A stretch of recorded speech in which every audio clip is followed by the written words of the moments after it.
Hello friend, आज हम लोग फंडामेंटल ऑफ मैथमेटिक्स का 6th लेक्चर लेंगे। फिफ्थ लेक्चर तक मैं आपको बताया हूँ कि ट्रिग्नोमेट्रिक इनइक्वालिटीज और एक्सपोनेंशियल इनइक्वालिटीज के बारे में लर्न किए थे। ये आपको काफी इंपॉर्टेंट होगा, नॉट ओनली आपको डोमेन और रेंज में, आगे चल के हम लोग कैलकुलस के अदर पार्ट में भी यूज होगा। आज जो मैं लेक्चर्स डिलीवर करने वाला हूँ वो काफी इंपॉर्टेंट लेक्चर्स होगा, जिसको हम लोग ग्रेटेस्ट इंटीजर फंक्शंस बोलते हैं और फ्रैक्शनल पार्ट फंक्शंस में तो इसका रोल इंपॉर्टेंट होगा ही होगा। आप देखेंगे इक्वली इंपॉर्टेंट होगा डिफरेंशिएशंस में, इंटीग्रेशंस में, आपको एरिया अंडर द कर्व में, डिफरेंशियल इक्वेशन में, यानी कैलकुलस के ईच एंड एवरी टॉपिक्स में आपको ये यूज होने वाला है। दो functions, greatest integer function and fractional part functions. तो देखते हैं ग्रेटेस्ट इंटीजर फंक्शंस क्या होता है। चलिए देखते हैं ग्रेटेस्ट इंटीजर फंक्शंस। जनरली इसको हम लोग GIF से डिनोट करते हैं, ग्रेटेस्ट इंटीजर फंक्शंस को।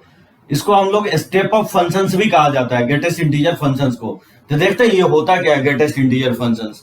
जैसे देखिए कोई भी नंबर्स अगर 2.4 है, इसको क्या लिख सकते हैं हम लोग, 2 + 0.4 लिखा जा सकता है। 2.4 को लिख सकते हैं 2 + 0.4। जैसे उसी तरह से मान लीजिए 3.2 है, इसको लिख सकता है 3 + 0.2। सो 3 + 0.2 क्या होगा, 3.2 के इक्वल हो जाएगा। इस तरह से मान लीजिए -1.2 है, इसको लिख सकते हैं -2 और +0.8। इस तरह से लिखा जा सकता है। -2 में अगर 0.8 ऐड करेंगे तो -1.2 के इक्वल होगा। जैसे 4 है तो 4 को क्या लिखेंगे, 4 प्लस इसको लिख सकते हैं 0। सो 4 + 0 क्या होगा, 4 के इक्वल होगा। यानी इस तरह से 5.2 अगर है तो इसको लिखेंगे 5 + 0.2। अगर मान लीजिए निगेटिव है, जैसे -3.4 है, इसको क्या लिखेंगे, इसको लिखेंगे -4 + 0.6, क्योंकि -4 में 0.6 अगर ऐड करेंगे तो ये -3.4 के इक्वल होगा। यानी इन जनरल अगर कोई भी नंबर अगर x है, इसको हम लिख सकते हैं x = box of x plus fractional part of x। ठीक है, इसको बोलते हैं box of x fractional part of x। तो इसी बॉक्स ऑफ x को कहा जाता है, इसको रीड कैसे करेंगे, box of x big bracket से, ठीक है, इसको इनक्लोज करेंगे, इसको इसी को कहा जाता है, is called greatest integer function, greatest integer functions less than और इक्वल टू x। और इसको कहा जाता है, इस तरह से जब भी लिखा मिलेगा आपको कर्ली ब्रैकेट से, x कर्ली ब्रैकेट से, इसको बोला जाता है, is called fractional part functions, is called fractional part functions. So greatest integer functions, इसको बोलेंगे हम लोग ग्रेटेस्ट इंटीजर फंक्शन, या बॉक्स ऑफ x भी कहा जाता है। रीड करेंगे हम लोग बॉक्स ऑफ x बोलेंगे, इसको बोलेंगे फ्रैक्शनल पार्ट ऑफ x। ठीक है, जो आप कर्ली ब्रैकेट x, तो ये जस्ट नोटेशंस है, मतलब ग्रेटेस्ट इंटीजर फंक्शन इसको बोलेंगे और इसको फ्रैक्शनल पार्ट ऑफ फंक्शंस बोलेंगे। ये जो फ्रैक्शनल पार्ट होता है वो ऑलवेज वैरी करता है 0 से 1 के बीच में, हमेशा ये वैरी करेगा 0। फ्रैक्शन हमेशा जो है 0 से 1 के बीच में। ये फ्रैक्शन जो होगा बेसिकली प्रॉपर फ्रैक्शन होगा, इम्प्रॉपर नहीं होगा। अब जानते हैं प्रॉपर इम्प्रॉपर क्या होता है। जैसे डिनोमिनेटर का वैल्यू अगर हाइयर हो न्यूमरेटर से, तो उसको हम लोग बोलते हैं प्रॉपर फ्रैक्शंस। यानी 1/6 हो गया, 2/5 हो गया, 4/7 हो गया, मतलब डिनोमिनेटर का वैल्यू हाइयर होना चाहिए न्यूमरेटर से, तो उसको हम लोग बोलेंगे प्रॉपर फ्रैक्शन। और प्रॉपर फ्रैक्शन जो है वैरी करेगा हमेशा 0 से 1। 0 पे इक्वल भी हो सकता है, 1 पे ओपन होगा। तो देख सकते हैं ये जो वैल्यू मैं लिखा हूं 0.4, 0.2, 0.8, 0, 0.2, 0.6, ये सब कहलाता है आपको फ्रैक्शनल पार्ट फंक्शन। यानी इस नंबर का क्या होगा, फ्रैक्शनल पार्ट होगा, फ्रैक्शनल वाला पार्ट होगा। और ये सब जो नंबर लिखा हो यहाँ पे 2, 3, -4, 4, 5, -4, ये सब क्या कहलाएगा, इंटीग्रल पार्ट कहलाता है। ये क्या करेगा, मतलब इंटीग्रल पार्ट होगा, इस नंबर्स का इंटीग्रल पार्ट होगा। मतलब किसी भी नंबर्स में दो पार्ट होते हैं, एक तो फ्रैक्शनल वाला पार्ट होगा और एक जो होगा इंटीग्रल पार्ट होगा। तो इसी को हम लोग बोलते हैं इंटीग्रल पार्ट और इसको बोलते हैं हम लोग फ्रैक्शनल पार्ट। जैसे मैं बोलूं कि 2.4 का इंटीग्रल पार्ट क्या होगा, जैसे इसका बॉक्स वैल्यू निकालने के लिए बोलूं तो 2.4, इसको डिफाइन आप ऐसे भी कर सकते हैं। ठीक है, जैसे मान लीजिए बॉक्स ऑफ x को डिफाइन करना हो, y = बॉक्स ऑफ x, इसी को बोलेंगे is called greatest integer function, greatest integer functions. पहले मैं इसको डिफाइन कर रहा हूं, फिर उसके बाद मैं फ्रैक्शनल पार्ट को डिफाइन करूंगा। तो सबसे पहले मैं ग्रेटेस्ट इंटीजर फंक्शंस को डिफाइन करता हूं, इसी को बोलेंगे greatest integer functions less than और इक्वल टू x। तो इसको आप क्या बोलोगे, ये डिनोट करता है, डिनोट द ग्रेटेस्ट इंटीजर,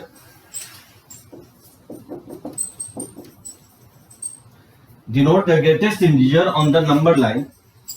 ये डिनोट करता है ग्रेटेस्ट इंटीजर्स को on the number line while moving,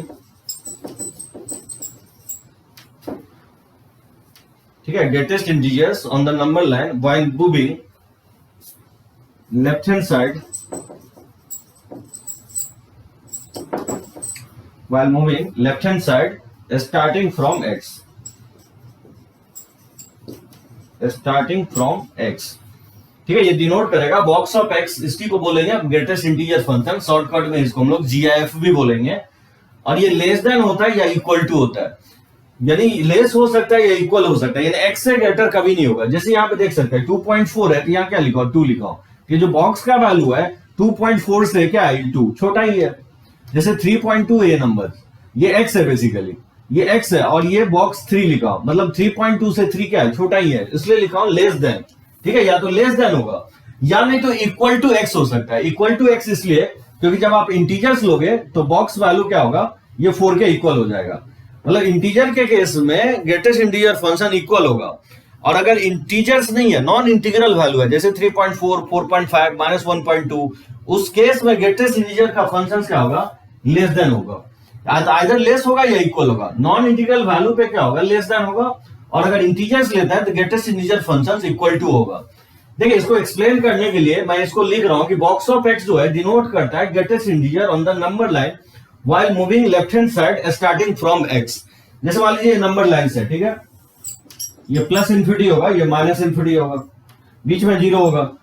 so integers को मैं ड्रॉ कर रहा हूं 1 2 3 4, इस तरह से मैं ड्रॉ कर रहा हूं। जैसे -1 -2 -3, इस तरह से -4, इनफाइनाइट नंबर होगा इंटीग्रल वैल्यू, इसमें मैंने प्लॉट कर दिया। जैसे मैं बोलूं कि इसका वैल्यू क्या होगा, जैसे यहां पे इसको नोट कर सकते हैं,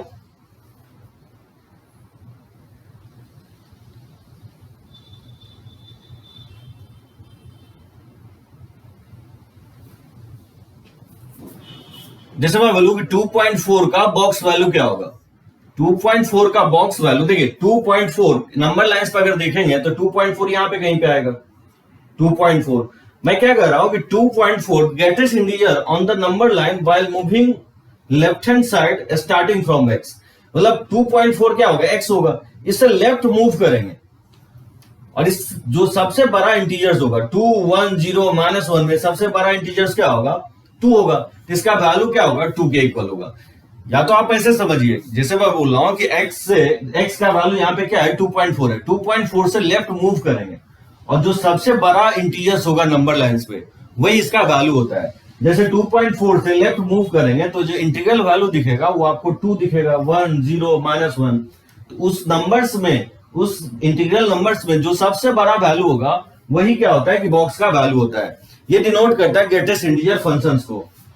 तो इसको आप 2 तरीके से समझ सकते हैं। मान लीजिए जैसे 2.4 है, 2.4 से नंबर लाइंस पे लेफ्ट हैंड साइड मूव करेंगे, और जो सबसे बड़ा इंटीग्रल वैल्यू होगा, जो सबसे बड़ा इंटीजर्स होगा वही बॉक्स का वैल्यू होता है। या कुछ इस तरह से भी आप समझ सकते हैं, जैसे 2.4 को हम लिख सकते हैं 2 + 0.4, तो इसका इंटीग्रल पार्ट क्या होगा, 2 होगा, तो 2.4 का बॉक्स वैल्यू 2 हो जाएगा। जैसे मैं बोलूं कि 3.2 का बॉक्स वैल्यू क्या होगा, 3.2 का बॉक्स वैल्यू 3 होगा, क्योंकि 3.2 यहां पे कहीं होगा, इससे लेफ्ट मूव करेंगे तो सबसे बड़ा इंटीजर्स क्या होगा, वो 3 के इक्वल होगा।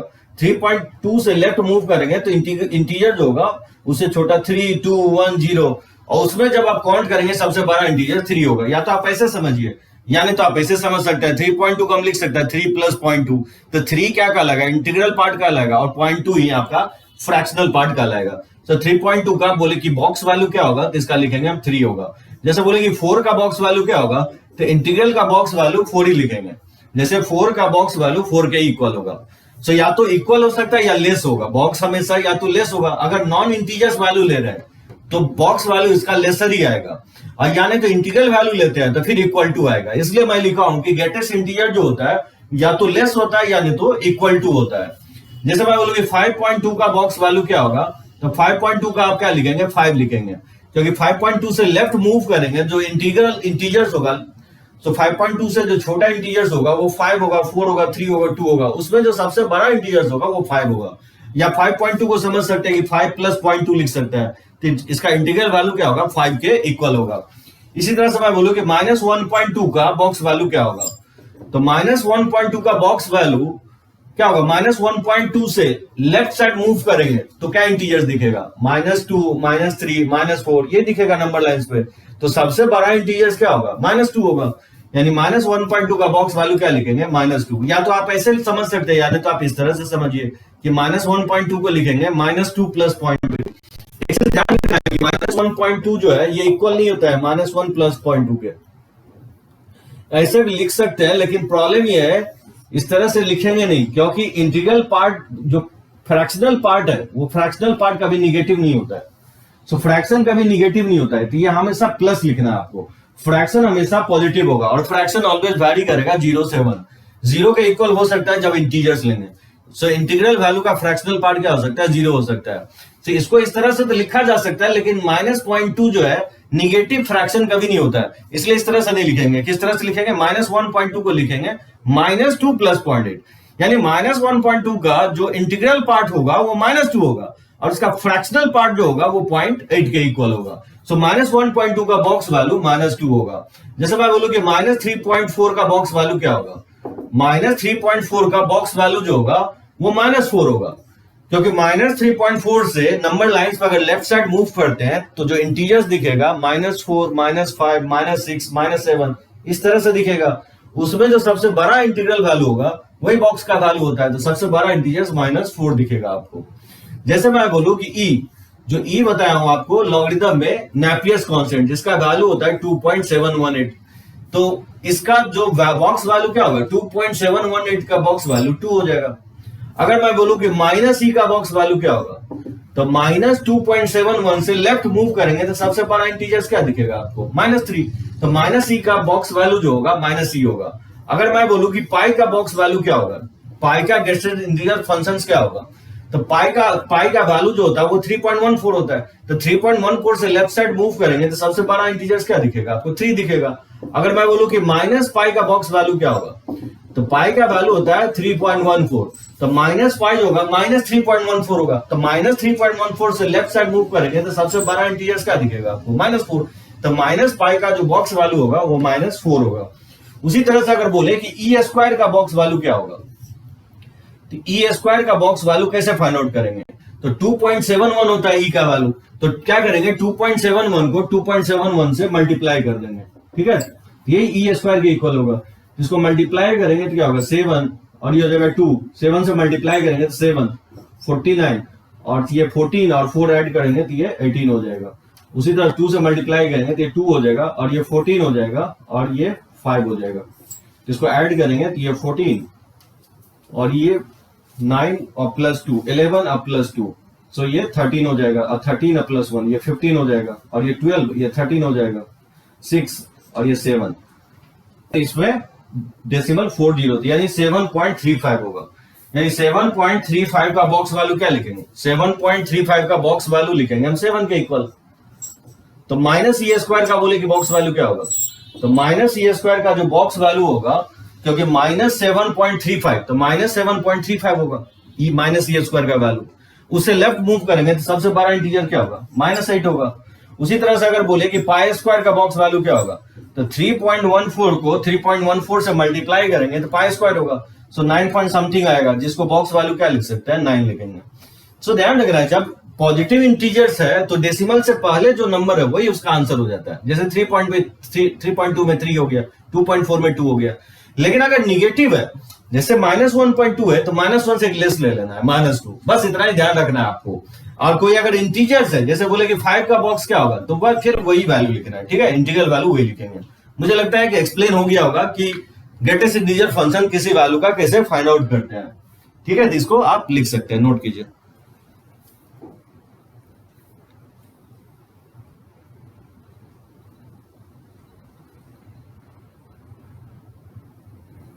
चलिए देखते हैं, कुछ और वैल्यू देखते हैं। अगर मैं बोलूं कि 0.1 का बॉक्स वैल्यू क्या होगा, 0.1 का बॉक्स वैल्यू क्या होगा, 0.1 से लेफ्ट हैंड साइड मूव करेंगे नंबर लाइन पे तो सबसे बड़ा इंटीजर्स क्या दिखेगा आपको, 0.1 से पहले मूव करेंगे तो सबसे बड़ा इंटीजर्स आपको 0 दिखेगा, -1, -2, -3, तो उसमें सबसे बड़ा नंबर क्या होगा? 0 होगा। तो 0.1 का बॉक्स वैल्यू 0 होगा। अगर बोले कि 0.2 का बॉक्स वैल्यू क्या होगा? 0.2 का भी बॉक्स वैल्यू 0 ही होगा। तो बोले कि 0.3 का बॉक्स वैल्यू क्या होगा?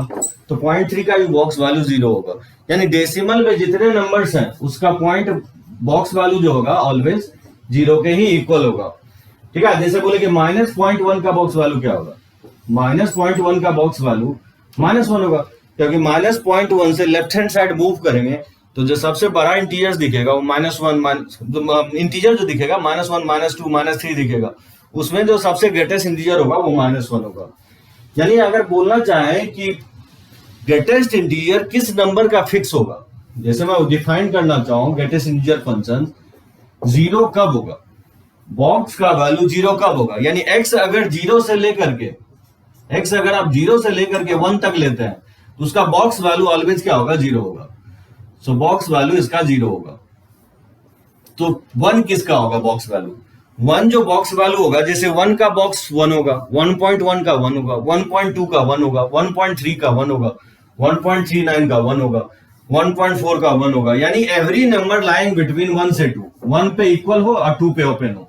यानी 2 पे ओपन इसलिए क्योंकि 2 के इक्वल नहीं होना चाहिए। 1.999 तक का बॉक्स वैल्यू क्या होगा? 1 के ही इक्वल होगा। यानी एवरी वैल्यू लाइंग बिटवीन 1 से 2, उसका ग्रेटेस्ट इंटीजर फंक्शन जो होगा 1 के इक्वल होगा। अगर बोले कि ग्रेटेस्ट इंटीजर फंक्शन 2 किसका होगा, तो ग्रेटेस्ट इंटीजर फंक्शन बोल सकते हैं एवरी वैल्यू लाइंग बिटवीन 2 से 3, इसका ग्रेटेस्ट इंटीजर फंक्शन क्या होगा? 2 के इक्वल होगा।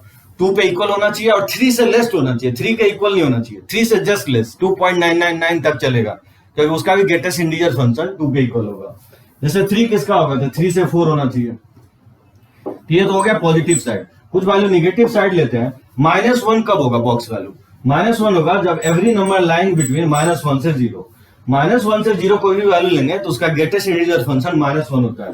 जैसे -2 से अगर -1 लेते हैं तो उसमें बॉक्स वैल्यू क्या होगा? -2 हो जाएगा। जैसे -3 से अगर -2 लेते हैं, ठीक है, तो उसका ग्रेटेस्ट इंटीजर फंक्शन -3 हो जाएगा। और इस तरह से आप डिफाइन कर सकते हैं। तो ये काफी इंपॉर्टेंट होगा, ये ध्यान रखना है। डिफिनीशन ये होगा बॉक्स का कि बॉक्स वैल्यू 0 कहां पे होगा? तो x 0 से 1, 1 कहां पे होगा? 1 से 2, 1 पे क्लोज, 2 पे ओपन, 3 के इक्वल जो हो सकता है 2 पे क्लोज, 3 पे ओपन। जैसे इसका ग्राफ भी आप प्लॉट कर सकते हैं। चलिए इसको लिख सकते हैं और मैं इसका ग्राफ प्लॉट कर देता हूं।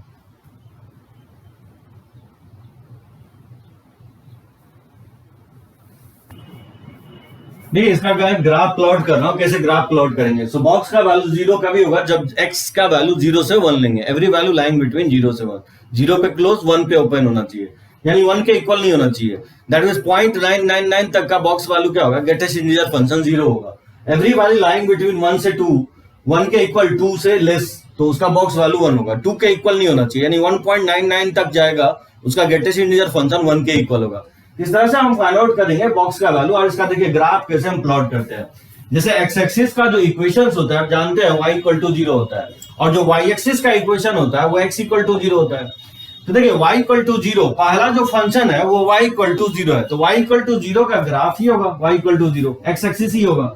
लेकिन ये ग्राफ प्लॉट करना है y = 0 कहां किसके बीच में? 0 से 1।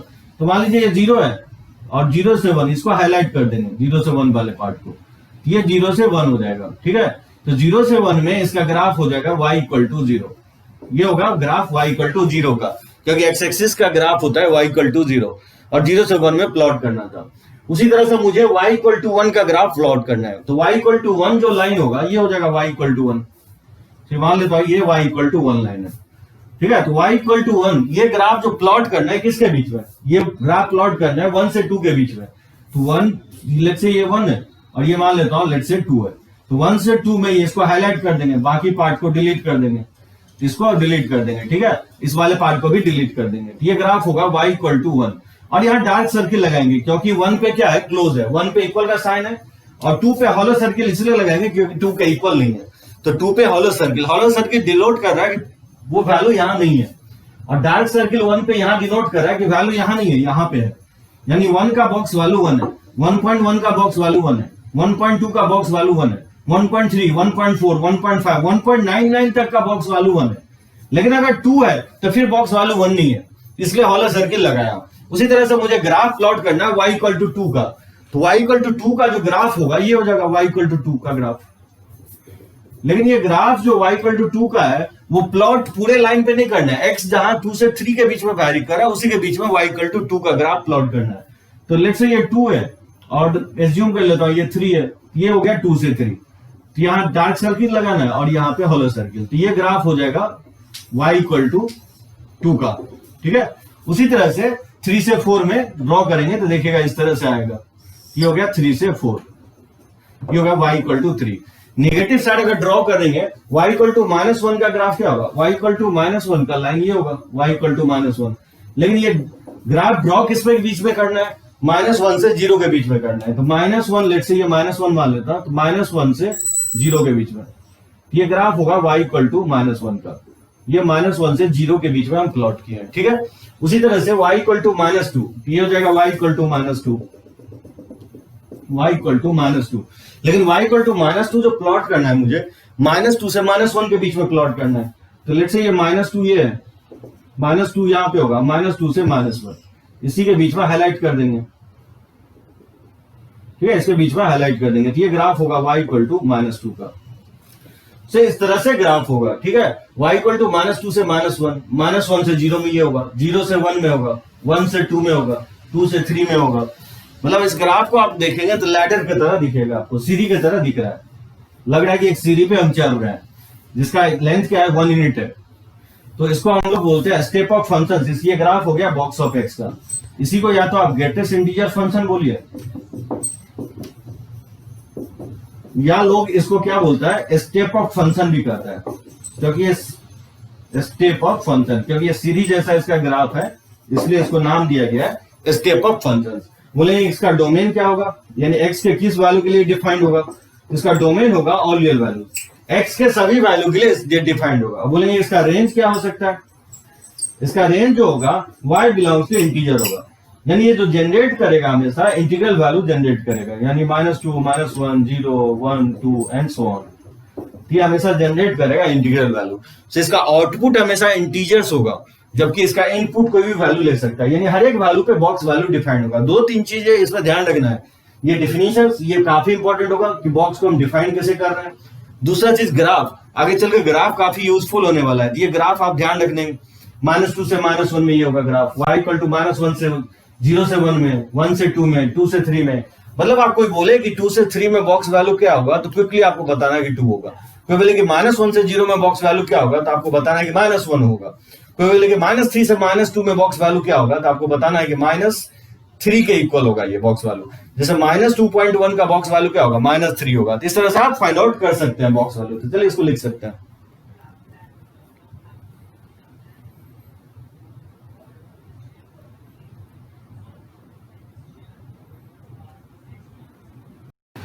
चलिए ग्रेटेस्ट इंटीजर फंक्शंस पे देखते हैं कुछ क्वेश्चन। देखिए अगर बॉक्स वैल्यू अगर 0 के इक्वल है, बॉक्स वैल्यू अगर 0 के इक्वल है तो x क्या हो सकता है, x का वैल्यू क्या होगा 0 से 1 होगा।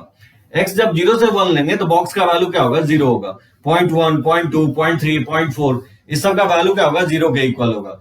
जैसे बॉक्स वैल्यू -1 कब होगा, जब x का वैल्यू -1 से 0 लेंगे, यानी -1 पे क्लोज 0 पे ओपन, यानी -0.1, -0.2, -0.3 इंक्लूडिंग -1 इस सब का ग्रेटेस्ट इंटीजर फंक्शन जो होगा -1 के इक्वल होगा। जैसे कोई लिखता है कि बॉक्स का वैल्यू इक्वल है, जैसे बोलेगा कि पाई के इक्वल है, तो बॉक्स का वैल्यू पाई कब हो सकता है, जैसे बोलेगा कि बॉक्स का वैल्यू 5/3 के इक्वल है, तो बताइए एक्स का वैल्यू क्या हो सकता है। तो बॉक्स जो जनरेट करेगा हमेशा इंटीजर जनरेट करेगा, तो बॉक्स पाई के इक्वल नहीं हो सकता है, क्योंकि पाई का वैल्यू जो होता है 3.14 होता है फ्रैक्शन में, और अगेन बॉक्स का वैल्यू 5/3 नहीं हो सकता है। तो इसका क्या लिखेंगे, नो सॉल्यूशंस लिखेंगे। सो नो सॉल्यूशन होगा, यानी एक्स का कोई वैल्यू नहीं मिलेगा। सो एक्स बिलोंग्स टू लिखेंगे आप 5, यानी एक्स का कोई वैल्यू नहीं मिलेगा जिसपे बॉक्स का वैल्यू क्या होगा पाई के इक्वल होगा। इस तरह से आप फाइंड आउट कर सकते हैं। जैसे मान लीजिए बॉक्स का वैल्यू, जैसे बोलेगा कि बॉक्स जो है ग्रेटर देन 0 है, बॉक्स ग्रेटर देन 0 है, तो कैसे फाइंड आउट करेंगे एक्स का वैल्यू। तो बॉक्स जो होता है इंटीजर्स होता है, तो 0 से बड़ा इंटीजर्स क्या होगा 0 के इक्वल नहीं है, तो 0 से बड़ा जो इंटीजर्स होगा वो 1 हो सकता है, 2 हो सकता है, 3 हो सकता है, यानी तो एक्स का वैल्यू क्या होगा ग्रेटर देन इक्वल टू 1 होगा, क्योंकि 0 से 1 के बीच का वैल्यू नहीं होगा। सो 1 से स्टार्ट होगा या 1 से ग्रेटर होगा, तभी बॉक्स का वैल्यू क्या होगा, 0 से ग्रेटर होगा। बॉक्स इंटीजर्स होता है, तो x का वैल्यू 1 या 1 से ग्रेटर लेंगे तभी बॉक्स का वैल्यू क्या होगा, 0 से बड़ा होगा। जैसे x 0.1 नहीं हो सकता है, क्योंकि अगर 0.1 हो गया तो 0.1 का बॉक्स वैल्यू क्या होता है, 0 होता है, और 0 से 0 बड़ा नहीं हो सकता है। सो 0 के इक्वल नहीं है यहाँ पे। हाँ, अगर कुछ इस तरह से लिखे कि box greater than equal to 0 है, अगर इस तरह से हम लिख दें कि बॉक्स का value greatest integer functions greater than equal to 0 है, तो आप लिख सकते हैं कि क्या होगा, x greater than equal to 0 होगा, क्योंकि x 0 भी हो सकता है, 0.1 भी हो सकता है, 0.2 भी हो सकता है, 0.3 भी हो सकता है। इसका वैल्यू पे क्या होगा, बॉक्स वैल्यू 0 होगा, तो इक्वालिटी होल्ड करेगा। ठीक है, तो उस तरह से आप लिख सकते हैं कि बॉक्स का वैल्यू 0 से लेस कब हो सकता है, बॉक्स का वैल्यू 0 से छोटा, 0 से छोटा क्या होता है, -1, -2, -3। ठीक है, इसका इंटीग्रल पार्ट, तो वो तभी होगा जब x आप 0 से छोटा लेंगे, क्योंकि 0 से जस्ट लेस आप लेंगे तो -0.1 अगर लेते हैं तो -0.1 का भी बॉक्स वैल्यू क्या होगा, -1 के इक्वल होगा, और -1 क्या होगा, 0 से छोटा होगा। तो 0 से जस्ट लेस ले सकते हैं, लेकिन 0 के इक्वल नहीं लेंगे। जैसे मान लीजिए यहाँ पे लिखता है कि बॉक्स वैल्यू लेस देन और इक्वल टू 0 है, तो बॉक्स का value less than equal to 0 है, तो बताइए x का वैल्यू क्या होगा। यानी यहाँ पे हम 0 के इक्वल भी बोल रहे हैं, यानी x लेस देन 1 होगा, क्योंकि 0.99 तक जाएगा। 0.99 का बॉक्स वैल्यू क्या होगा, ग्रेटेस्ट इंटीजर फंक्शन 0 होगा, तो इक्वालिटी उस केस में होल्ड करेगा। यानी 0.99 तक, यानी 1 तक जाएगा, 1 के इक्वल नहीं होगा, लेकिन 1 से जस्ट लेस तक होगा। तो जब भी आपको ये ध्यान रखना है, यहाँ पे ग्रेटर लिखा हूं, ग्रेटर इक्वल, लेस और लेस इक्वल। जैसे मान लीजिए एक अनदर नंबर पे और ले लेता हूं, सो इस तरह का फॉर्मूले आप याद रख सकते हैं। जैसे बॉक्स ऑफ एक्स अगर बोलता हूं कि ग्रेटर देन 1 है, तो बताइए एक्स का वैल्यू क्या होगा। बॉक्स का वैल्यू अगर 1 से ग्रेटर है, तो बॉक्स क्योंकि इंटीजर्स होता है, तो इंटीजर 1 से ग्रेटर क्या होगा, वो 2 हो सकता है, 3 हो सकता है, 4 हो सकता है। यानी लिख सकते हैं x greater than equal to 2 हो जाएगा। तो 1 से 2 के बीच में नहीं होगा, 2 से ग्रेटर ही होगा, क्योंकि 1 से 2 का बॉक्स वैल्यू 1 होता है, और 1 पे क्योंकि इक्वालिटी का साइन नहीं लगा रहे हैं, इसलिए यहाँ पे 2 से ग्रेटर या ग्रेटर लिखेंगे। मान लीजिए अगर लिखता है कि बॉक्स का value greater than equal to 1 है, तो 1 के इक्वल भी है, तो x greater than equal to 1 लिख सकते हैं, क्योंकि इक्वालिटी ले सकते हैं 1 पे, क्योंकि 1 का जो बॉक्स वैल्यू होगा 1 होगा, और 1 पे इक्वालिटी है, तो और 1.2 भी हो सकता है, 1.3 भी हो सकता है, 1.4 भी हो सकता है, क्योंकि उस सब का बॉक्स वैल्यू 1 होता है, तो इक्वालिटी होल्ड करेगा। और 2, 3, 4, 2 से ग्रेटर आप लेंगे तो बॉक्स वैल्यू 2 होगा, 2 से 3 में, 3 से 4 में 3 होगा, तो वो 1 से ग्रेटर हो जाएगा। उसी तरह से बॉक्स वैल्यू अगर बोलेगा कि 1 से लेस कब होगा, तो बॉक्स का वैल्यू 1 से छोटा, ग्रेटेस्ट इंटीजर फंक्शंस 1 से छोटा, इंटीजर 1 से छोटा क्या होता है, 0 हो सकता है, या आपको -1 हो सकता है, -2 हो सकता है। वो तभी पॉसिबल होगा जब x 0 कब हो सकता है, जब x लेस देन आप 1 लेते हैं, क्योंकि 0.9 का भी बॉक्स वैल्यू क्या होता है, 0 होता है, तो 0 1 से छोटा होगा, सो x लेस देन 1 होगा, इक्वालिटी होल्ड नहीं करेगा। So x box of x less than equal to 1 कब होगा, बस यही मैं एग्जांपल ले रहा हूं, यहां मैं 0 लिखा हूं, फिर मैं यहाँ पे 1 लिख रहा हूं। So box of x less than equal to 1 कब होगा, यानी 1 से लेस कब हो सकता है, जब x less than equal to आप क्या लिखेंगे, 2 तक जाएंगे, x लेस देन आप 2 तक जाएंगे, क्योंकि 1.99 का भी बॉक्स वैल्यू क्या होता है, 1 के इक्वल होता है। सो x लेस देन 2, मतलब इसके बेसिस पे आप जनरलाइज करना चाहे कोई भी जनरल रिजल्ट इस तरह से लिख सकते हैं। अगर मान लीजिए बॉक्स ऑफ ए अगर ग्रेटर देन ए है, बॉक्स ऑफ ए अगर ग्रेटर देन ए है और जहां ए इंटीजर है, तो x क्या लिखेंगे, greater than equal to a + 1 होगा। आप देख सकते हैं यहाँ 1 लिखा हो तो यहाँ 2 लिखा हो, यानी ग्रेटर देन इक्वल टू 1 हो जाएगा। अगर मान लीजिए box of x greater than equal to a है, तो आप लिख सकते हैं कि x greater than equal to a हो जाएगा। अगर मान लीजिए बॉक्स ऑफ x अगर सिर्फ लेस देन a है, आप देख सकते हैं अगर सिर्फ लेस देन a है, तो ऑब्वियसली x क्या लिखेंगे, लेस देन a लिखेंगे। लेकिन अगर box of a less than equal to a है, तो x का वैल्यू क्या होगा, जैसे लेस देन इक्वल टू 1 लिखा हूं, तो यहाँ लेस देन 2 है, एक ज्यादा बढ़ गया है, तो यहाँ पे क्या लिखेंगे, x लेस देन होगा a + 1।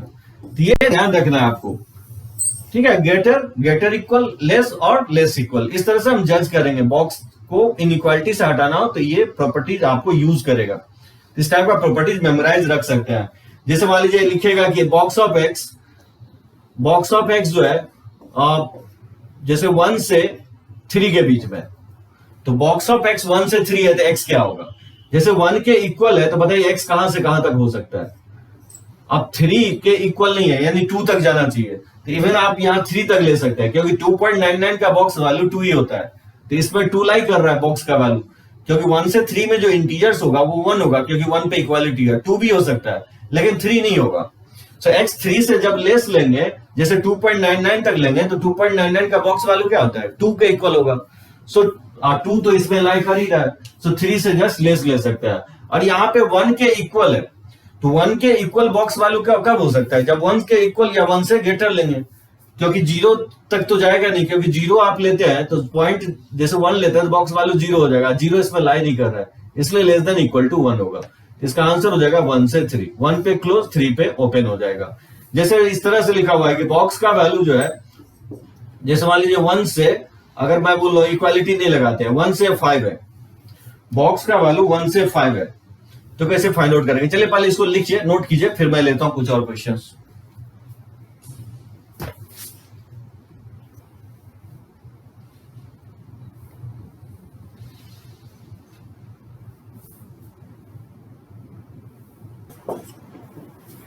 जैसे देखिए बॉक्स का वैल्यू अगर लिखो 1 से 2 लाइक कर रहा है तो x क्या हो सकता है?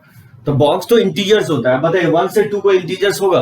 यानी 1 से 2 कोई इंटीजर्स नहीं होगा, तो इसका सॉल्यूशंस क्या लिखेंगे? x बिलोंग्स टू 5 हो जाएगा, यानी इसका कोई सॉल्यूशंस नहीं होगा। जिस मान लीजिए इस तरह से देता हूं कि बॉक्स ऑफ x अगर मान लीजिए 2 से लेकर के 5 तक है, ठीक है, तो 2 से अगर 5 है तो 2 से 5 में इंटीजर्स लाई करेगा। 2 से 5 में इंटीजर क्या हो सकता है? 3 हो सकता है या 4 हो सकता है। 2 और 5 तो लेंगे नहीं क्योंकि इक्वालिटी नहीं है। तो बताइए x कहां से कहां तक लेंगे? यानी 4 जो है, 4 बॉक्स का वैल्यू 4 कब हो सकता है? इवन 5 तक जाएंगे तब हो सकता है, क्योंकि 4.99 तक जाएंगे, 5 के इक्वल नहीं हो सकता है। 4.99 का बॉक्स वैल्यू 4 होगा और 4 2 से 5 के बीच में लाई कर रहा है। अब 2 से ग्रेटर बॉक्स वैल्यू 2 के इक्वल नहीं होना चाहिए, यानी 3 होना चाहिए। तो 3 कब हो सकता है बॉक्स वैल्यू? 3 जो बॉक्स वैल्यू हो सकता है 2 से 3 के बीच में नहीं होगा x का वैल्यू, या 3 से आप ग्रेटर या इक्वल ले सकते हैं। तो 3 से ग्रेटर और इक्वल लेंगे तभी जाकर के बॉक्स वैल्यू 3 होगा, यानी इसका आंसर हो जाएगा 3 से 5। या तो आप ऐसे समझिए, ठीक है, अगर मान लीजिए आपको ऐसे समझ में नहीं आया है तो एक तरीका और होगा कि जैसे बॉक्स वैल्यू जो होता है 2 से 5, इसमें 2 से 5 में क्योंकि बॉक्स इंटीजर्स होता है तो इस इंटीजर को आप काउंट कर लीजिए। जैसे 2 से 5 में इंटीजर जो होगा वो 3 हो सकता है या 4 हो सकता है, ये दो इंटीजर होगा, बॉक्स क्योंकि इंटीजर होता है। अब बताइए जब बॉक्स वैल्यू 3 और 4 के इक्वल है, ये आपको पता है कि बॉक्स वैल्यू 3 के इक्वल कब होगा? जब x क्या होना चाहिए? 3 से 4 होना चाहिए। और 4 के इक्वल कब होता है? जब 4 से 5 होना चाहिए, डिफिनिट बाय डिफिनिशंस। अब यहाँ पे देख सकते हैं 3 से 4 और ये 4 से 5, तो डायरेक्टली मैं नहीं लिख सकता हूं 3 से लेकर के 4 पे एंड हो रहा है, 4 से स्टार्ट हो रहा है, तो डायरेक्टली लिख सकता हूं 3 से लेकर के 5 तक। तो इस तरह से भी आप फाइंड आउट कर सकते हैं, वही इसका आंसर लिखा हूं 3 से 5, 3 पे क्लोज 5 पे ओपन, ठीक है। इस तरह से फाइंड आउट करेंगे। जैसे मान लीजिए बॉक्स का वैल्यू अगर देता है लाइक कर रहा है कि -1 से 3 के इक्वल, तो मुझे x का वैल्यू निकालना है। तो जैसे -1 से 3, तो -1 से 3 क्या होगा? जैसे बॉक्स वैल्यू -1 हो सकता है, 0 हो सकता है, 1 हो सकता है, 2 हो सकता है, यानी x कहां से कहां तक होगा? यानी 2 कब हो सकता है? जब 3 से लेस लेंगे।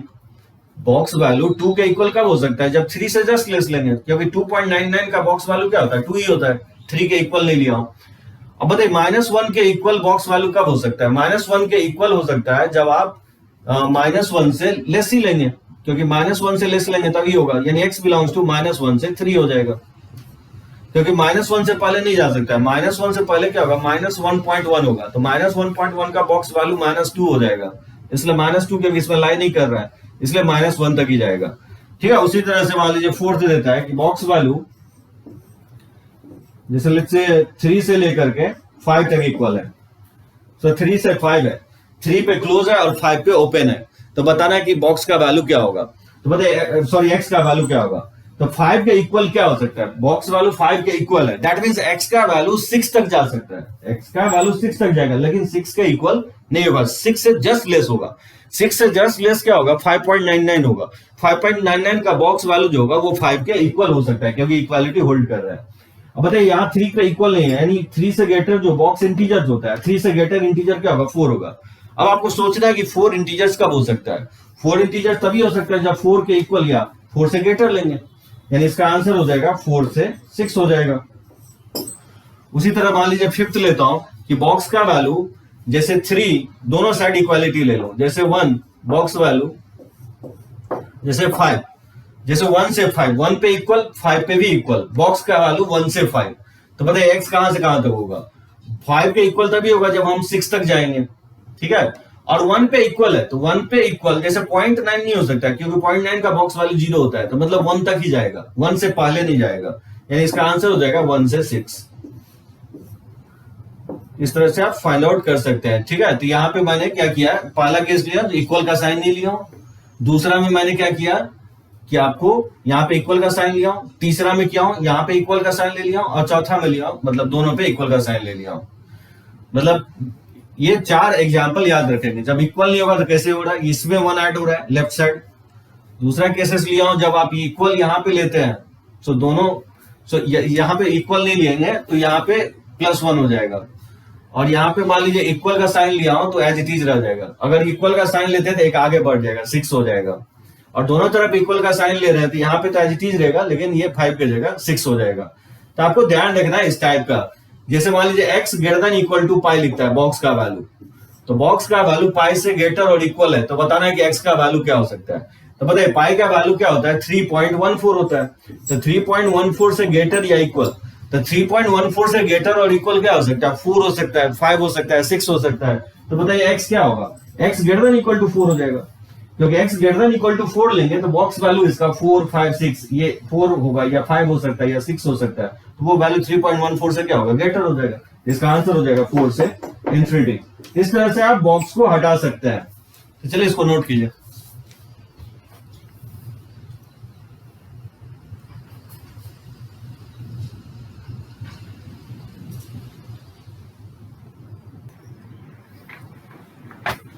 देखिए कुछ प्रॉपर्टीज है, properties of greatest integer function, ठीक है। ग्रेटेस्ट इंटीजर फंक्शन को शॉर्ट में ही हम लोग GIF बोलेंगे शॉर्टकट में। तो बॉक्स ऑलवेज वैरी करता है x से x-1, इक्वालिटी x पे होगा।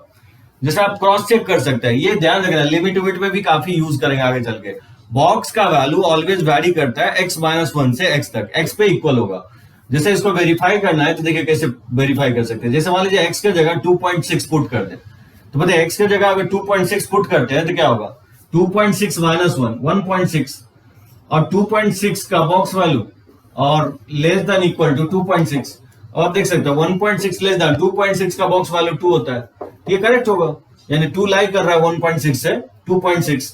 अगर मान लीजिए कोई इंटीजर्स पुट करते हैं, जैसे x इक्वल टू अगर 4 पुट कर दे तो क्या होगा, 4 - 1 क्या हो जाएगा, 3 हो जाएगा, और 4 का बॉक्स और ये 4 हो जाएगा, तो ये हो जाएगा 3 से, यहाँ इक्वालिटी का साइन नहीं होगा, 3 से, और बॉक्स वैल्यू 4 का बॉक्स क्या होता है, 4 होता है, ये करेक्ट होगा, यानी 3 से 4 के बीच में लाई करेगा ये 4, यहाँ 4 पे इक्वालिटी होल्ड करेगा। तो ध्यान रखना इंटीजर्स के केस में अगर x इंटीजर लेते हैं तो ये इक्वालिटी होल्ड करेगा, अगर नॉन इंटीजर्स लेते हैं तो इक्वालिटी होल्ड नहीं करेगा, सिर्फ लेस और ग्रेटर होगा, 1.6 से 2.6 के बीच में होगा। यानी एनी हो, या तो नॉन इंटीजर्स लेते हैं या इंटीजर्स लेते हैं, बॉक्स का वैल्यू ऑलवेज वैरी करेगा, x-1 से x के बीच में वैरी करेगा। अब जैसे ये तो सेकंड प्रॉपर्टी है कि x प्लस m का बॉक्स वैल्यू ये इक्वल होगा box of x plus m, m को बाहर ले सकते हैं आप। कंडीशन ये है कि m क्या होना चाहिए, इंटीजर्स होना चाहिए, सम के केस में भी और डिफरेंस के केस में भी। लेकिन कंडीशन ये है कि जो इंटीजर है डिफरेंस के केस में वो बाद में होना चाहिए, x पहले होना चाहिए, यानी x माइनस m का बॉक्स वैल्यू जो होगा box of x minus m, जहां m नेसेसरली क्या होना चाहिए, इंटीजर्स होना चाहिए। यानी ये लिखना गलत नहीं होगा, यानी x प्लस 2 का बॉक्स लिखा हुआ है इसको आप लिख सकते हैं बॉक्स ऑफ x प्लस 2, क्योंकि 2 इंटीजर्स है। जैसे x माइनस 5 का बॉक्स वैल्यू लिखा हुआ है तो ये लिखना एकदम गलत नहीं होगा, ये इक्वल होगा बॉक्स ऑफ x माइनस 5 के इक्वल होगा। तो इस तरह से लिखा जा सकता है। सब कंडीशन है कि डिफरेंस के केस में इंटीजर्स बाद में होना चाहिए। क्यों बाद में होना चाहिए, जैसे अगर मान लीजिए इस तरह से लिखा हुआ है m माइनस एक्स का बॉक्स लिखा हुआ है तो इसको आप नहीं लिख सकते, ये गलत होगा, m minus box of x difference के केस में। सम में तो कोई दिक्कत नहीं है कि 2 पहले लिखा हुआ और 2 बाद में लिखा हुआ, वो directly box of x plus 2 लिख सकते हैं। लेकिन डिफरेंस के केस में इंटीजर्स बाद में होना चाहिए, x पहले होना चाहिए। x कोई भी वैल्यू हो सकता है, इंटीग्रल वैल्यू भी हो सकता है, नॉन इंटीग्रल वैल्यू, लेकिन m पे कंडीशन है कि m क्या होना चाहिए, इंटीजर होना चाहिए। लेकिन मान लीजिए इस तरह से लिखा हुआ है m माइनस एक्स और m जहां इंटीजर है तो इस तरह से आप नहीं लिख सकते हैं, m minus box of x के इक्वल नहीं होगा। m और x का कोई वैल्यू आप पुट करके देख सकते हैं तो ये इसके इक्वल नहीं होगा, तो फिर किसके इक्वल लिख सकते हैं, m माइनस एक्स के बॉक्स को।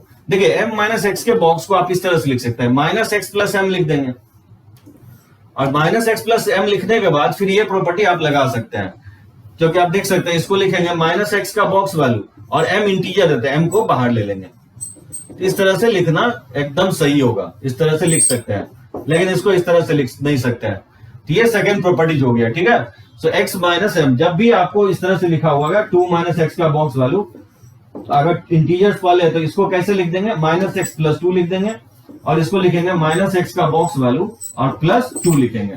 सो डिफरेंस के केस में ध्यान रखना है कि इंटीजर्स बाद में होना चाहिए, तो आप लिख सकते हैं। अगर इंटीजर्स बाद में नहीं है, अगर पहले है डिफरेंस के केस में, तो पहले इंटीजर्स को बाद में ले आएंगे और माइनस एक्स को पहले, और इसको लिख सकते हैं माइनस एक्स का बॉक्स वैल्यू प्लस 2, इस तरह से लिखा जाएगा।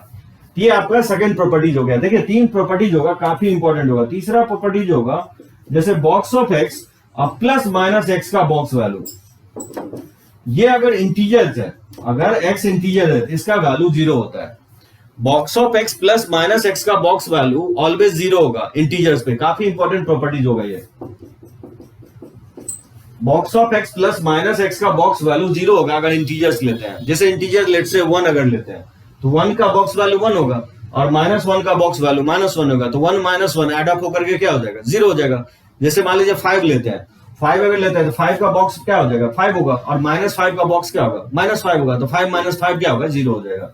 लेकिन अगर एक्स इंटीजर्स नहीं लेते हैं तो फिर इसका वैल्यू क्या होगा, अगर इस इंटीजर्स नहीं लेते हैं तो फिर इसका वैल्यू -1 के इक्वल होता है।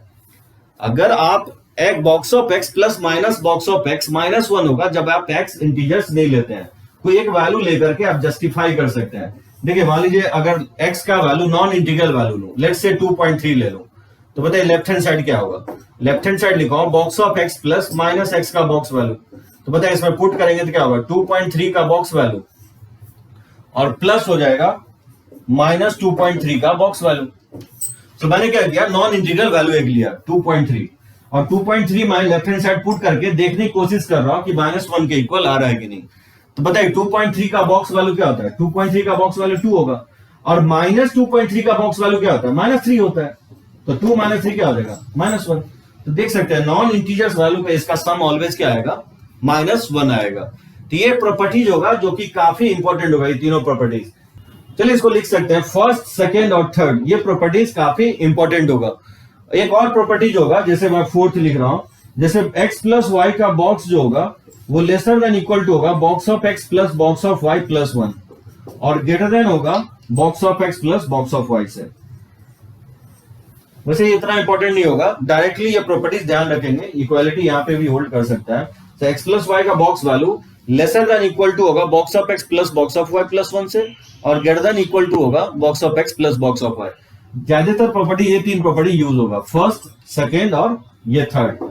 एक चीज इसमें ध्यान रखना है डिफरेंस के केस में कि अगर x माइनस एम इंटीजर बाद में है तो इसको लिख सकते हैं इस तरह से, लेकिन अगर इंटीजर्स पहले तो नहीं लिखेंगे, इस तरह से नहीं लिख सकते हैं। तो फिर कैसे लिखेंगे, इस तरह से लिखेंगे, ठीक है। तो इसको लिख सकते हैं।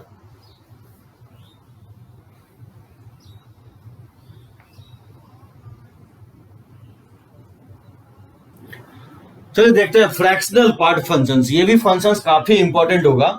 हम फ्रैक्शनल पार्ट को हम लोग इस तरह से डिनोट कर लेंगे कर्ली ब्रैकेट से, और ये इक्वल होगा बॉक्स ऑफ एक्स के। एक चीज ध्यान रखना है, बॉक्स में mx का बॉक्स जो है कभी भी m into box of x नहीं लिखेंगे, ठीक है।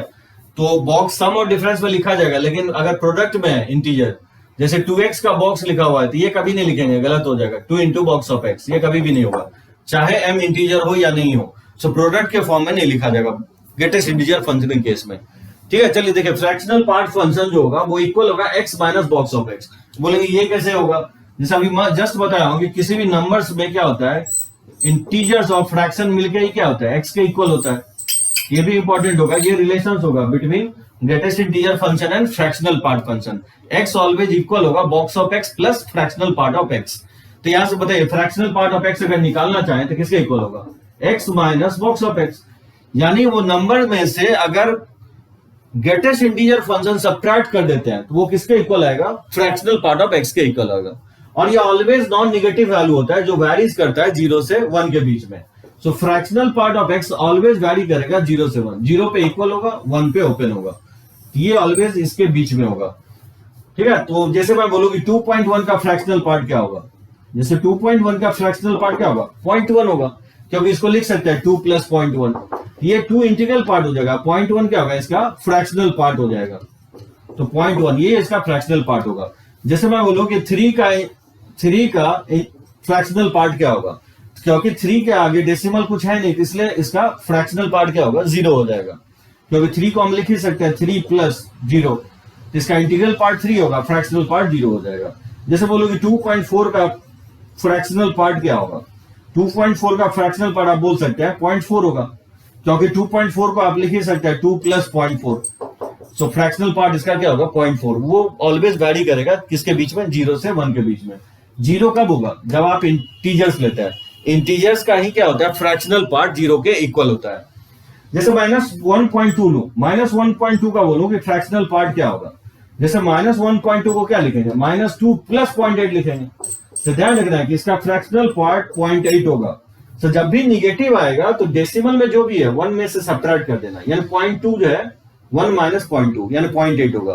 तो जब भी आप लिख रहे हैं फ्रैक्शन कभी निगेटिव नहीं होता है, तो इस बेसिस पे लिखेंगे -1.2 को लिखेंगे -2 प्लस 0.8, यानी -1.2 का इंटीग्रल पार्ट -2 होगा, जबकि इसका फ्रैक्शनल पार्ट क्या होगा 0.8 होगा। जैसे मैं बोलूं कि -2.6 का फ्रैक्शनल पार्ट क्या होगा, -2.6 का फ्रैक्शनल पार्ट जो होगा इसको लिखेंगे 0.4, क्योंकि -2.6 को हम क्या लिखेंगे, -2.6 को लिखेंगे -3 और प्लस 0.4, -3 में 0.4 अगर ऐड करेंगे तो क्या होगा, -2.6 होगा। तो इसका फ्रैक्शनल पार्ट 0.4 होगा और इंटीग्रल पार्ट क्या होगा, -3 होगा।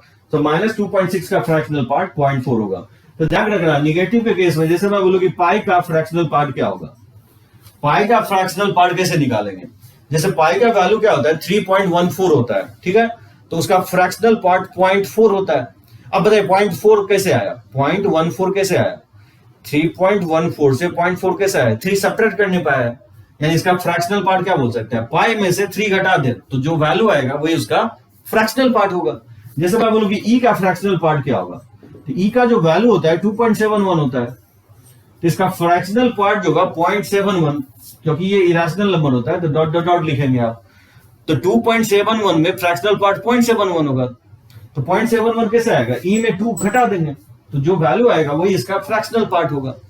इस तरह से फाइंड आउट कर सकते हैं। जैसे -पाई का बोले कि फ्रैक्शनल पार्ट क्या होगा, -3 पॉइंट है, तो -3 पॉइंट समथिंग है, तो क्या करेंगे 4 आप ऐड करेंगे तो -पाई प्लस 4 हो जाएगा। 4 में ही पाई अगर घटाएंगे तो वो जो वैल्यू आएगा वो फ्रैक्शनल पार्ट होगा। सो पूछने क्या है, इसमें इंटीग्रल पार्ट क्या कर रहे हैं, सब्ट्रैक्ट कर रहे हैं। सो बेसिकली सब्ट्रैक्ट हो रहा है, यहाँ पे माइनस क्या कर रहे हैं, -4 सब्ट्रैक्ट किया है, इंटीग्रल पार्ट जो है मैंने सब्ट्रैक्ट कर दिया है, ये वैल्यू क्या आएगा -पाई प्लस 4 आ जाएगा। जैसे मैं बोलूं कि -e का फ्रैक्शनल पार्ट क्या होगा, -2.71 का फ्रैक्शनल पार्ट क्या होगा, तो ऑब्वियसली 3 सब्ट्रैक्ट करेंगे इसमें 3 सब्ट्रैक्ट करेंगे, क्योंकि इसका इंटीग्रल पार्ट -3 होता है, तो ये क्या हो जाएगा -e प्लस 3 हो जाएगा, यानी 3 में अगर e सब्ट्रैक्ट करते हैं तो वही जो वैल्यू आएगा वो -e का क्या होगा, फ्रैक्शनल पार्ट होगा। इस तरह से आप वैल्यू फाइंड आउट कर सकते हैं, ठीक है। 2.6 है तो इस सब में तो कोई दिक्कत नहीं है, 0.6 हो जाएगा, माइनस मान लीजिए 2.6 है तो इसका फ्रैक्शनल पार्ट क्या लिखेंगे, 0.4 लिखेंगे। अगर मान लीजिए -10.1 का बोलता है फ्रैक्शनल पार्ट क्या होगा, 0.9 होगा। तो निगेटिव में कोई दिक्कत नहीं है, 0.1 में 0.1 घटा देना है, 0.9 हो जाएगा। यानी जो भी वैल्यू लिख रहे हैं वो वैल्यू क्या होना चाहिए, किसके बीच में होना चाहिए, 0 से 1 के बीच में होना चाहिए, तो इसलिए बोलते हैं फ्रैक्शनल पार्ट। चलिए इसका ग्राफ ड्रॉ कर देता हूं, तो नोट कीजिए इसको।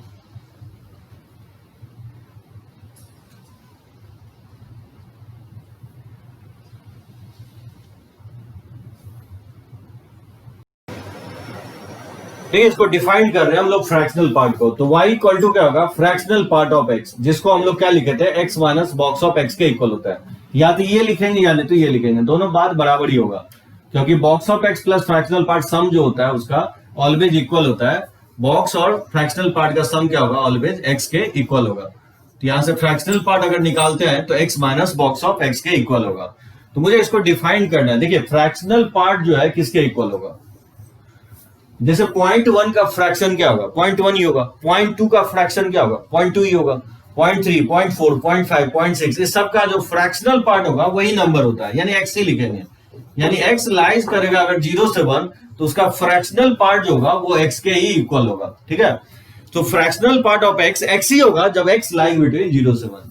अगर मैं बोलूं कि x अगर 1 से 2 है तो फ्रैक्शनल पार्ट क्या होगा, जैसे बताइए 1.2 का फ्रैक्शनल पार्ट क्या लिखेंगे, 0.2 लिखेंगे, 1.3 का फ्रैक्शनल पार्ट क्या लिखेंगे? 0.3 लिखेंगे। अगर 1.4 का फ्रैक्शनल पार्ट बोलो तो क्या लिखेंगे? 0.4। यानी एवरी वैल्यू अगर 1 से 2 के बीच में है तो उसका फ्रैक्शनल पार्ट कैसे आ रहा है? 1.2 से 0.2, 1.3 से 0.3, 1.4 से 0.4 कैसे आया है? ऑब्वियसली 1 सब्ट्रैक्ट करके आया है। तो आप क्या लिखेंगे यहाँ पे? x माइनस 1 होगा। यानी एवरी वैल्यू 1 से 2 के बीच में अगर लाई कर रहा है तो उसका फ्रैक्शनल पार्ट जो होगा वो x माइनस 1 होगा। क्योंकि जैसे 1.2 है, 1.2 का फ्रैक्शनल पार्ट पुट करेंगे 1.2 माइनस 1 तो नहीं आ जाएगा 0.2। जैसे बोलो कि 1.3 का फ्रैक्शनल पार्ट क्या होगा? तो 1.3 माइनस 1 0.3 आ जाएगा 0.3। उसी तरह से अगर 2 से 3 बोलता है कि फ्रैक्शनल पार्ट क्या होगा तो ऑब्वियसली x माइनस 2 हो जाएगा। 3 से 4 अगर फ्रैक्शनल पार्ट फाइंड आउट करना है तो x माइनस 3 हो जाएगा। अगर कोई बोले कि -1 से 0 फ्रैक्शनल पार्ट क्या होगा? -1 से 0 जैसे -0.1 होता है तो -0.1 का फ्रैक्शनल पार्ट क्या होगा? 0.9 होगा। -0.2 का फ्रैक्शनल पार्ट क्या होगा? 0.8 होगा। -0.3 का फ्रैक्शनल पार्ट क्या होगा? 0.7 होगा। यानी -0.1, -0.2, -0.3 ये सब वैल्यू किसके बीच में लाई कर रहा है? -1 से 0 के बीच में लाई कर रहा है। तो फ्रैक्शनल पार्ट में बेसिकली हो क्या रहा है? -0.1 में हम 1 ऐड कर रहे हैं तब ये 0.9 आ रहा है। -0.2 में 1 ऐड कर रहे हैं 0.8 आ रहा है। यानी हम बोल सकते हैं कि -1 से 0 में फ्रैक्शनल पार्ट अगर निकालना है तो क्या होगा? x प्लस 1 हो जाएगा। उसी तरह से अगर बोले कि -2 से अगर 0 के बीच में फ्रैक्शनल पार्ट निकालो तो क्या हो जाएगा? x प्लस 2 हो जाएगा। तो इस तरह से आप फाइंड आउट कर सकते हैं इसका फ्रैक्शनल पार्ट। देखिए इसका ग्राफ कैसा होगा। इस वाले ये एक्स एक्सिस है और ये वाई एक्सिस है। तो जैसे y इक्वल टू एक्स का ग्राफ क्या होता है? y इक्वल टू एक्स का ग्राफ इस तरह से होगा। ये होगा y इक्वल टू एक्स का ग्राफ। लेकिन ये y equal to x draw किसके बीच में करना है? y equal to x draw करना है 0 से 1 के बीच में। तो क्या करेंगे? 0 से 1 वाले पार्ट को हाईलाइट कर देंगे और बाकी पार्ट को डिलीट कर देंगे। तो 0 से 1 में ये हो जाएगा फ्रैक्शनल पार्ट ऑफ x। ये डार्क सर्किल होगा और यहाँ पे हॉलो सर्किल रहेगा। तो ये फ्रैक्शनल पार्ट ऑफ x ये हो जाएगा y इक्वल टू एक्स, जहां x वैरी कर रहा है 0 से 1 के बीच में। जैसे y इक्वल टू, देखिए y equal to x minus 1, y equal to x minus 1 का ग्राफ ड्रॉ करना है तो कैसे ड्रॉ करते हैं हम लोग? जैसे y equal to x minus 1 दूसरा ग्राफ ड्रॉ कर रहे हैं हम, ठीक है, 1 से 2 में ड्रॉ कर रहे हैं। तो y equal to x minus 1 है तो बताइए x और y, x अगर 0 पुट करेंगे तो y का वैल्यू क्या आएगा? -1। और अगर y 0 पुट करेंगे तो क्या होगा? y 0 पुट करेंगे तो x का वैल्यू क्या आएगा? 1। कोई भी स्ट्रेट लाइन का ग्राफ ड्रॉ करने के लिए मिनिमम 2 पॉइंट चाहिए। तो मैंने क्या किया? एक बार x 0 पुट कर दिया तो वहां से y निकाल लिया, और एक बार मैंने y 0 पुट कर दिया तो वहां से x निकाल लिया। यानी x एक्सिस और y एक्सिस को कहां पे कट कर रहा है वो पता चल जाएगा। तो 0, -1। तो बताइए 0, -1 को प्लॉट करेंगे तो कहीं यहाँ पे होगा 0, -1, ये -1 हो जाएगा। और फिर दूसरा पॉइंट है 1, 0। तो 1, 0 तो ये हो जाएगा 1, 0। इस दोनों पॉइंट को जब हम ड्रॉ करेंगे किस तरह से आएगा? ये ग्राफ होगा, ठीक है। ये ग्राफ लेकिन प्लॉट किसके बीच में करना है? 1 से 2 के बीच में। तो 1 से 2 के बीच के पार्ट को हाईलाइट कर देंगे और बाकी पार्ट को हम क्या करेंगे? डिलीट कर देंगे। यहां पे डार्क सर्किल होगा। ये ग्राफ हो जाएगा y equal to x minus 1। इसी तरह से देखेंगे जब आप ग्राफ प्लॉट करेंगे, एक और मैं प्लॉट कर देता हूं। जैसे y इक्वल टू, मान लीजिए x माइनस 2 को प्लॉट करना है, ठीक है। तो y equal to x minus 2 का प्लॉट करना है। तो बताइए इसमें x और y निकालेंगे तो क्या होगा? एक बार x 0 पुट कर देंगे, x 0 पुट करेंगे तो क्या होगा? y का वैल्यू -2 आएगा। और y अगर 0 पुट करेंगे तो x का वैल्यू क्या आएगा? 2 आएगा। तो 0, -2। तो बताइए 0, -2 कहीं यहाँ पे होगा 0, -2। और फिर दूसरा पॉइंट है 2, 0। तो 2, 0 कहां पे होगा? ये 2, 0 ये होगा। इस दोनों पॉइंट को अगर ज्वाइन करेंगे तो ग्राफ कुछ इस तरह से होगा। ये होगा स्ट्रेट लाइन का ग्राफ। लेकिन ये स्ट्रेट लाइन ड्रॉ करना किसके बीच में? 2 से 3 के बीच में। तो क्या करेंगे? 2 से 3 के बीच के पार्ट को हाईलाइट कर देंगे। ये होगा 2 से 3 और बाकी पार्ट को डिलीट कर देंगे। ये हो जाएगा y equal to x minus 1। उसी तरह से x माइनस 3 का ग्राफ देखेंगे तो इस तरह से आएगा। 3 से 4 में, 3 से 4 में ये आ जाएगा। ये पार्ट हो जाएगा y equal to x minus 3।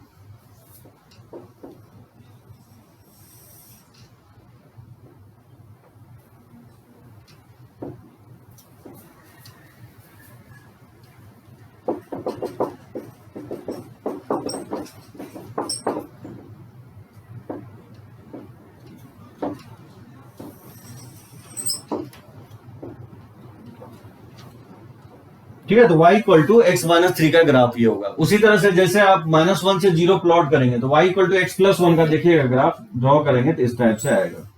ये ग्राफ होगा y equal to x plus 1 का, -1 से 0 के बीच में। उसी तरह से -2 से 0 के बीच में ये प्लॉट करेंगे तो इस तरह से आएगा। तो स्टार्टिंग में डार्क सर्किल होगा और फाइनल पॉइंट पे हॉलो सर्किल होगा। अब देख सकते हैं इसका ग्राफ जो है, ये ग्राफ हमेशा 0 से 1 के बीच में वैरी कर रहा है। 1 के इक्वल कभी नहीं अचीव करेगा, तो ये हमेशा 0 से 1 होगा। ठीक है, तो ये ग्राफ का डोमेन आप बोल सकते हैं, इसका जो डोमेन होगा वो x के सभी वैल्यू पे डिफाइंड होगा, और इसका जो रेंज होगा, इसका रेंज यानी y का वैल्यू, इसका रेंज होगा 0 से 1, यानी 0 पे क्लोज होगा और 1 पे ओपन होगा। तो इसका रेंज होगा 0 पे क्लोज 1 पे ओपन। और ये फंक्शन पीरियोडिक होगा, एवरी 1 इंटरवल के बाद नेचर इसका रिपीट कर रहा है। देख सकते हैं इसका नेचर एवरी 1 इंटरवल के बाद रिपीट कर रहा है। आगे चल के मैं बताऊंगा आपको फंक्शन में पीरियोडिक फंक्शन क्या होता है।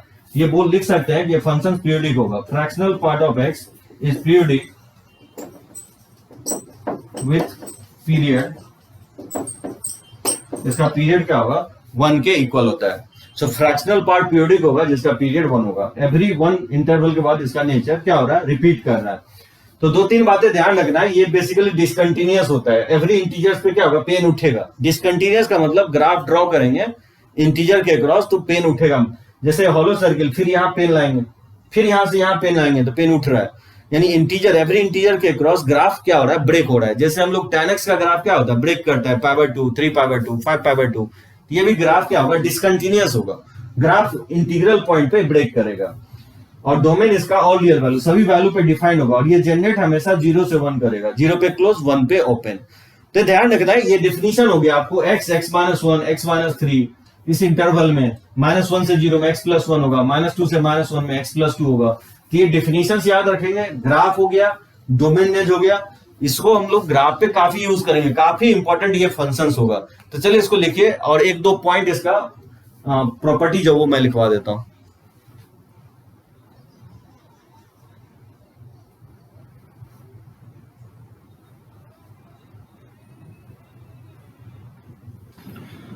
देखिए 2-3 प्रॉपर्टीज है। x प्लस m का फ्रैक्शनल पार्ट जो होता है, फ्रैक्शनल पार्ट ऑफ x के इक्वल होगा, जहां m इंटीजर्स है। उसी तरह से अगर x माइनस m का फ्रैक्शनल पार्ट है तो इसको भी हम क्या लिखेंगे, फ्रैक्शनल पार्ट ऑफ x ही लिखेंगे, जहां m इंटीजर्स है।